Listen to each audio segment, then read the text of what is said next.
இந்த வீடியோவில் gender equality and inequality பற்றின என்னோட ஒப்பீனியன் தான் ஷேர் பண்ண போகிறேன். ஸோ இதை வந்து நான் ஒரு குட்டி ஸ்டோரியிலேருந்து ஸ்டார்ட் பண்ணுறேன். 1999 ஒரு ரிசர்ச் பண்ணாங்க. அதுலேருந்து இருக்கக்கூடிய விஷயங்கள் தான் நான் இந்த விஷயம். இந்த வீடியோவில் மென் அண்ட் விமன் உள்ள இருக்கக்கூடிய ஜெண்டர் இன்ஈக்குவாலிட்டி அண்ட் ஈக்குவாலிட்டி பற்றி தான் நான் என்னோடய ஒப்பீனியன் ஷேர் பண்ண போகிறேன். நான் அதுக்கு முன்னாடி ஒரு குட்டியாக ஒரு கதை சொல்கிறேன். இது வந்து ரியல் லைஃப்பில் ஒரு ரிசர்ச் 1999 பண்ணாங்க. அந்த ரிசர்ச் வச்சுருக்கக்கூடிய கதை தான். அங்கே ஒரு பார்க்கில் வந்து ஒரு ஃபயர் போல் இருக்குது. அந்த ஃபயர் போலில் வந்து பசங்க வந்து சொயின்னு இறங்குவாங்க, விளாடுவாங்க.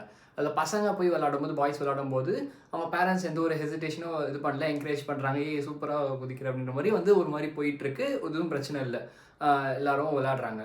அதுக்கு பெருசாக வந்து இப்படி தான் இறங்கணும் அப்படின்ற மாதிரி எதுவும் பசங்களுக்கெல்லாம் சொல்லிக் கொடுக்கல.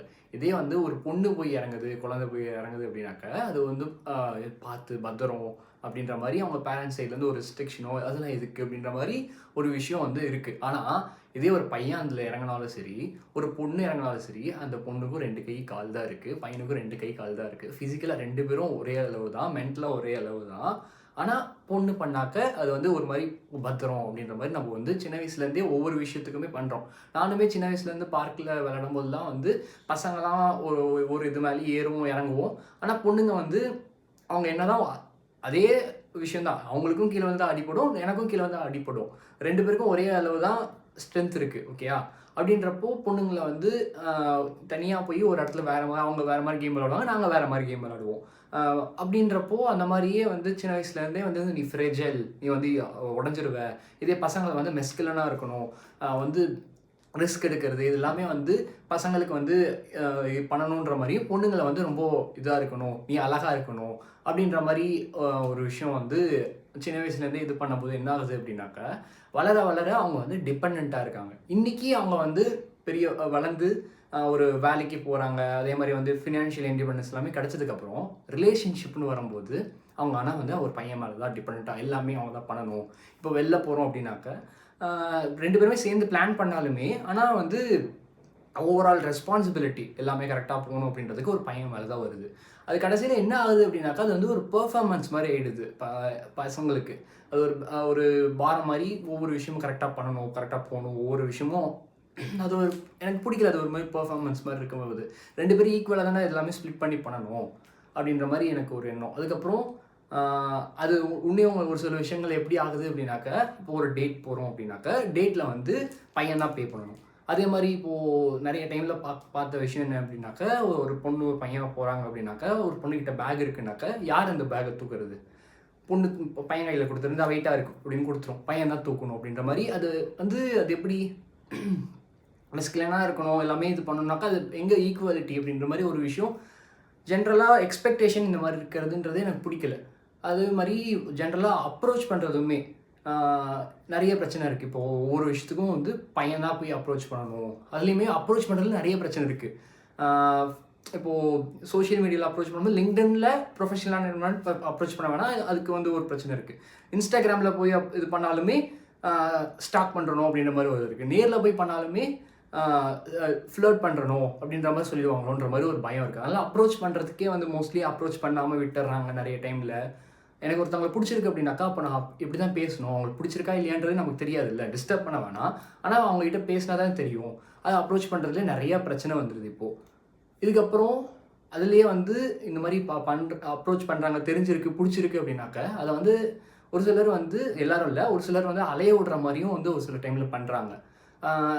என்னோடய ஃப்ரெண்ட்ஸே நான் பார்த்துருக்கேன். இந்த மாதிரி அந்த பையன் என்ன பார்க்குறான், ஒரு பையன் ஜிம்மில் என்ன டெய்லியும் பார்ப்பான் அப்படின்ற மாதிரி நான் இது பண்ணுவேன் அப்படின்ற மாதிரி அவங்கள யூஸ் பண்ணிக்கிற மாதிரி ஒரு சில விஷயங்களுமே வந்து பிடிக்கல. அது மாதிரி விஷயங்கள்னால தான் என்னமோ தெரில, நிறைய பசங்க வந்து சிக்மா மேல் ஆகிறேன் அப்படின்ற மாதிரி போகிறாங்களா என்னன்றது தெரில. ஸோ இதெல்லாமே ஒரு பக்கம் இருக்க. அதுக்கு அடுத்து வந்து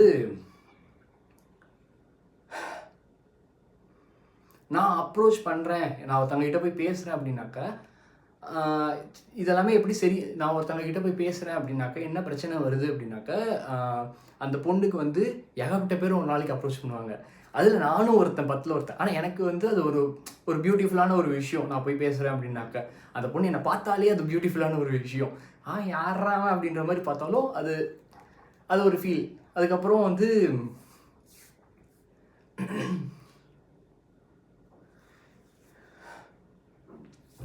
இது எப்படி சரியாகும், இதுக்கான எல்லாருக்கிட்டையும் சொல்யூஷன் தெரியும். சின்ன வயசுலேருந்தே ஒரு பொண்ணு வளரும்போது அந்த பொண்ணுக்கு வந்து பையன் பொண்ணு எல்லாமே ஈக்குவலாக தெரிஞ்சு வளர்ந்தாக்க எல்லாமே வளரும் போதும் 2 பேருக்குமே ஈக்குவலான பவர் இருக்கும். அப்படின்றப்போ இன்னும் நிறையா பிரச்சனைகள் சொசைட்டியில் எல்லா பிரச்சனையுமே சால்வ் ஆகும். இன்னும் சொசைட்டியே எனக்கு தெரிஞ்சு இன்னும் ரொம்ப கைண்டராக ஆகும் அப்படின்ற மாதிரி எனக்கு தோணுது. இதில் ஜெண்டர் ஈக்குவாலிட்டி இன்னொரு ஆஸ்பெக்ட் என்ன அப்படின்னாக்க, இப்போது இந்த குடை இருக்குன்னு வச்சுக்கோமே, இல்லை வந்து 4 குடை இருக்குது.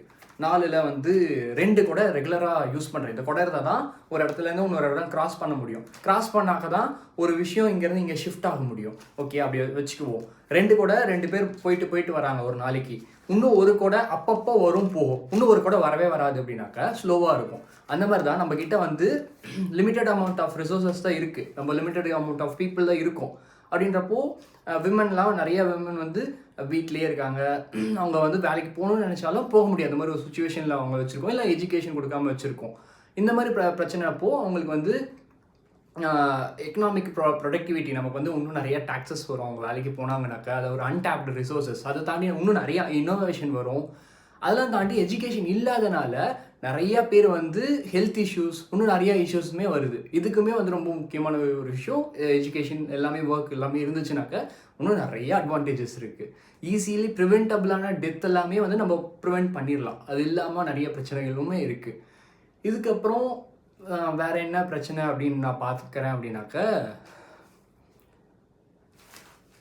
அகெயின் இந்த மாதிரி பிரச்சனை, இந்த மாதிரி பையனும் பொண்ணும் பேசுறதுல வந்து ஒரு பெரிய பிரச்சனை, ஜெண்டர் கம்யூனிகேஷன் கேப் இருக்கிறனால நிறைய பேர் உள்ளே புதுசாக வரான். கோர்ஸ் விற்கிறேன், பொண்ணுங்கிட்ட எப்படி பேசணும் அப்படின்ற மாதிரி. அது வந்து மிஸ்லீடிங்காக நிறைய பேரும் பண்ணுறாங்க. அதை வந்து பொண்ணுங்களை வந்து தப்பாக இது பண்ணி அவங்கள வந்து எப்படி கரெக்டான விதத்தில் அவங்க வந்து அப்ரோச் பண்ணல. ஸோ இந்த மாதிரி கோர்சஸுமே விற்று மிஸ்லீட் பண்ணுறாங்க. ஸோ இதுவுமே ஒரு பிரச்சனை. இதுக்கு நடுவில் இந்த விஷயங்கள்னால நான் எனக்கு பர்சனலாக இன்னொரு விஷயம் என்ன இப்போ முக்கியமான விஷயம் சேஞ்ச் ஆகணும் அப்படின்னு நினைக்கிறேன் அப்படின்னாக்க, லோன்லினஸ். இப்போ நிறையா பசங்களுக்கு வந்து லோன்லினஸ் இஷ்யூஸ் இருக்குது. அந்த இஷ்யூலேருந்து அந்த லோன்லினஸ் இஷ்யூக்கு என்ன ரீசன் அப்படின்னாக்க, இப்போ நிறைய பேர் வந்து லோன்லினஸில் இருக்காங்க. பசங்களுக்கு லோன்லினஸில் இருக்கிறதுக்கு எல்லாத்துக்குமே வந்து நிறைய சான்சஸ் என்ன இருக்குது அப்படின்னாக்கா, ஃபேமிலி அண்ட் வந்து ஃப்ரெண்ட்ஸ் இல்லாமல் இருக்கிறது, ஒர்க் லைஃப் எல்லாமே வந்து பிரச்சனை. இதெல்லாம் தாண்டி நிறைய பேர் வந்து இப்போது முன்னாடிக்கு இப்போ வந்து சிங்கிளாக நிறைய பேர் இருக்காங்க இந்த டைமில் இல்லையா. அந்த ஒரு ரிலேஷன்ஷிப்புக்கான ஒரு விஷயமும் இருந்துச்சு அப்படின்னாக்க இப்போது லோன்லியாக பசங்க நிறைய பேர் இருக்க மாட்டாங்க அப்படின்ற மாதிரி எனக்கு தோணுது. ஸோ இதுக்கு அடுத்து லோன்லினஸ் பற்றி ஒரு வீடியோ பண்ணியிருக்கேன். அந்த வீடியோ கண்டிப்பாக போய் பாருங்கள். ஓகேயா, டாட்டா, பை பை, இது 1 டைம்.